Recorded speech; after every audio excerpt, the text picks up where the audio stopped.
In a quiet rural hospital in North Carolina, 16 years ago, a remarkable birth unfolded that would challenge everything we thought we knew about identity and family. 3 triplets, born with rich, dark skin to white biological parents, sparked a mystery that would ripple through their small community. Abandoned by their birth parents, these babies found an unexpected home with a couple whose love would redefine their destinies. What happens next is a story of resilience, acceptance, and the unbreakable bonds of family. Before we dive in, let us know where you're listening from today, and please subscribe to our channel for more stories that inspire and uplift. The birth that shocked a community. In the soft glow of a late summer evening, the maternity ward of Cedar Creek Hospital in rural North Carolina buzzed with the usual hum of new life. Nestled in a small town surrounded by rolling hills and sprawling farmland, the hospital was a place where everyone knew everyone, and secrets rarely stayed hidden. On this particular night, the ward was quieter than usual, with only a handful of expectant mothers in labor. But what unfolded in room 204 would become the talk of the town for years to come. A young white couple, Sarah and Michael Thompson, had just welcomed not 1 but 3 newborns, triplets, a rarity in Cedar Creek. The babies, 2 girls and a boy, arrived healthy, their cries filling the room with vibrant life. But as the nurses swaddled the infants and placed them in their mother's arms, a hush fell over the room. The triplets, rich, dark skin, stood in stark contrast to the pale complexions of their parents. Sarah's exhausted smile faltered, and Michael's face tightened with confusion. The nurses exchanged uneasy glances, sensing the tension that hung in the air like a storm cloud. "Are you sure these are ours?" Sarah whispered, her voice trembling as she cradled the nearest infant. The question, though softly spoken, carried a weight that silenced the room. Michael, a tall man with a reserved demeanor, stood at the foot of the bed, his eyes fixed on the babies. He didn't speak, but his clenched jaw betrayed an inner turmoil. The nurses, trained to handle delicate situations, offered reassurances, explaining that genetic variations could sometimes produce unexpected traits. But the couple's doubt only deepened.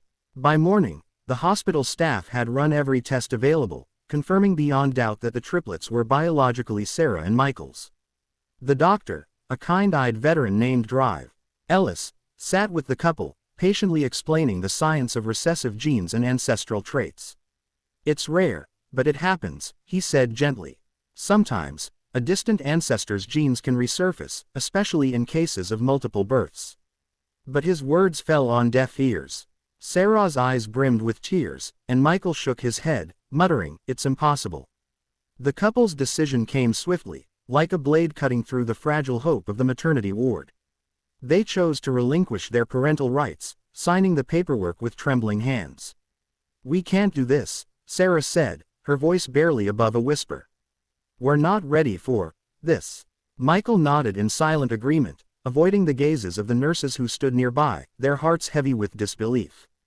By evening, the Thompsons had left Cedar Creek Hospital, their car disappearing down the winding country road, leaving behind 3 tiny lives and a story that would linger in the town's collective memory. The triplets, a boy and 2 girls, remained in the care of the hospital, their bassinets lined up in a quiet corner of the nursery.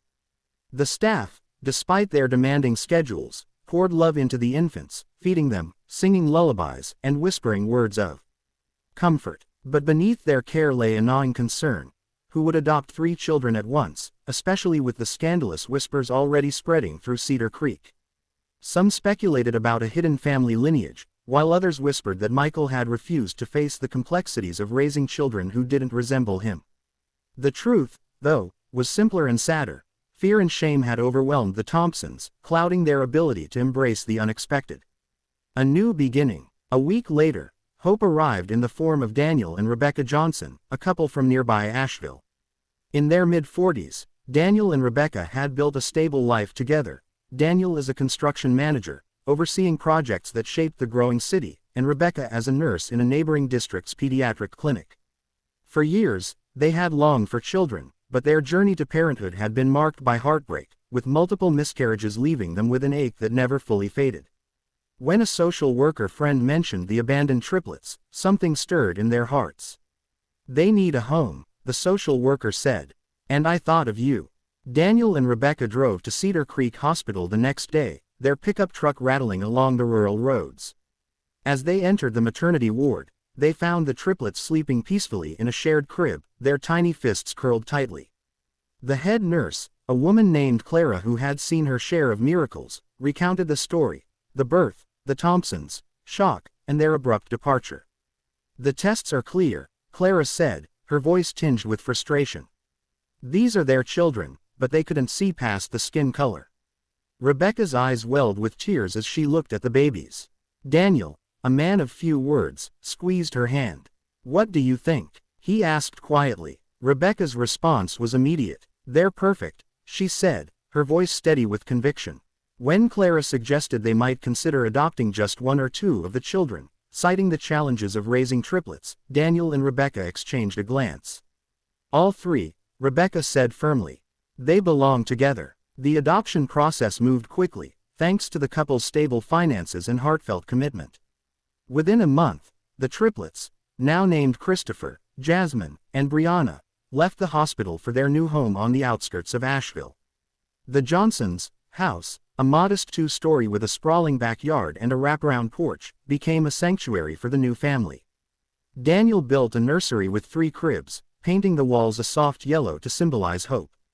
Rebecca, with her nurse's instinct, memorized each baby's cries, learning their needs as if they had always been hers. Building a family. The early years were a whirlwind of sleepless nights, endless diapers, and moments of overwhelming joy. Christopher, the boy, was calm and observant, often gazing up at Rebecca with wide, curious eyes. Jasmine, the quieter of the girls, startled easily but found comfort in the soft hum of lullabies. Brianna, bold and restless, seemed to explore the world with every crawl, her laughter filling the house like music. Daniel and Rebecca, though occasionally exhausted, marveled at the life they were building. They paid no mind to the curious stares from neighbors or the occasional whispered question about the triplets' origins.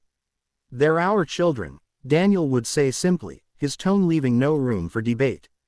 As the triplets grew, their personalities blossomed. By age 2, Jasmine's quiet curiosity led her to stack blocks with meticulous care, her small hands arranging them into towers that defied gravity. Brianna, ever the adventurer, left colorful crayon marks on the walls and once attempted to scale the backyard fence, much to Daniel's amusement. Christopher, the peacemaker, would toddle between his sisters, offering hugs when their squabbles erupted. The Johnsons' home became a haven of chaos and love, with toys scattered across the living room and Rebecca's gentle voice reading bedtime stories each night. The community, however, was slower to embrace the unusual family. Cedar Creek was a small town, its residents bound by tradition and familiarity. The sight of a white couple with 3 black children drew curious glances and hushed conversations. At the local grocery store, Rebecca overheard whispers: "Do they know who the real parents are?" She ignored them, focusing instead on Brianna's excited chatter about a new toy. But the questions lingered, and Daniel and Rebecca knew they would need to shield their children from the town's skepticism as they grew. Navigating identity. By the time the triplets entered preschool, their differences became more apparent, not just to the world, but to themselves. Jasmine, with her soft voice, began asking why her skin was darker than her parents'. Christopher noticed that their family photos looked different from those of his classmates. Brianna, ever bold, brushed off the questions but privately wondered about the parents who had left them behind. Rebecca and Daniel approached these moments with honesty and care, sitting the children down one evening after dinner. "Your birth parents loved you, but they weren't ready to be parents," Rebecca explained, her voice gentle but firm. "We chose you because we knew you were meant to be ours." She showed them a photo from their first day home, the triplets tiny in their cribs, Daniel grinning proudly beside them. "This is your family," she said. The children listened, their young minds grappling with the complexity of their origins. Christopher reached for Rebecca's hand, and Jasmine leaned against Daniel's shoulder. Brianna, true to form, declared, "I like our family better." As the triplets turned 10, their questions grew deeper. One rainy afternoon, Christopher found an old library book on genetics and asked, "Could our birth parents still be out there?" Rebecca took a deep breath, choosing her words carefully. "They might be," she said. "But they made a choice, and we made ours. We're your family, and that's what matters." Jasmine, always thoughtful, began reading about recessive genes, fascinated by the science that explained her appearance. Brianna, less interested in books, confided in Daniel that she sometimes imagined meeting her birth parents, just to ask why they left. Daniel listened, his heart aching, and promised to support her no matter what she felt. Blossoming into adolescence. By their teenage years, the triplets were thriving in ways that filled Daniel and Rebecca with pride. Jasmine, now 16, had discovered a passion for the violin, her fingers dancing across the strings each evening as she practiced for the regional youth orchestra. Her music filled the house, a haunting melody that seemed to carry her quiet strength. Brianna, with her boundless energy, had joined the high school track team, her long strides earning her medals and the admiration of her coaches. Christopher, the tinkerer, spent hours in the garage building robotics projects, his latest creation, a small rover, winning first place at a state science fair. The Johnson household was alive with the sounds of adolescence: Jasmine's violin, Brianna's excited chatter about track meets, and Christopher's tools clinking as he worked. Daniel and Rebecca, now in their late 50s, marveled at how quickly time had passed. They had faced challenges: late-night study sessions, teenage arguments, and the occasional curious stare from a new neighbor, but their love for the triplets never wavered. The community, too, had changed. Teachers praised the triplets' talents, and neighbors who once whispered now invited the family to barbecues and school events. The story of the unusual adoption faded, replaced by admiration for the Johnsons' unbreakable bond. A legacy of love. 16 years after that fateful day in Cedar Creek Hospital, the triplets stood on the cusp of new horizons. Jasmine had been accepted into a prestigious youth orchestra, her dream of studying music in college taking shape. Brianna was scouted for a college athletic scholarship, her eyes set on a future in sports science. Christopher, with his knack for engineering, had begun applying to top STEM programs, his robotics projects earning him recognition beyond Asheville. Occasionally, one of the triplets would ask if their birth parents had ever reached out. Rebecca would shake her head, explaining that no letters or calls had come. For the children, this truth was enough. Their lives were filled with love, laughter, and the promise of a future shaped by their own ambitions. Neighbors and teachers, when asked about the Johnsons, would smile and describe them as an ordinary yet extraordinary family, a trio of siblings with indomitable spirit, raised by parents who never doubted their love.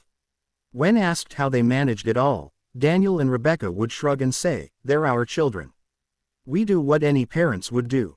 But their choice was far from ordinary.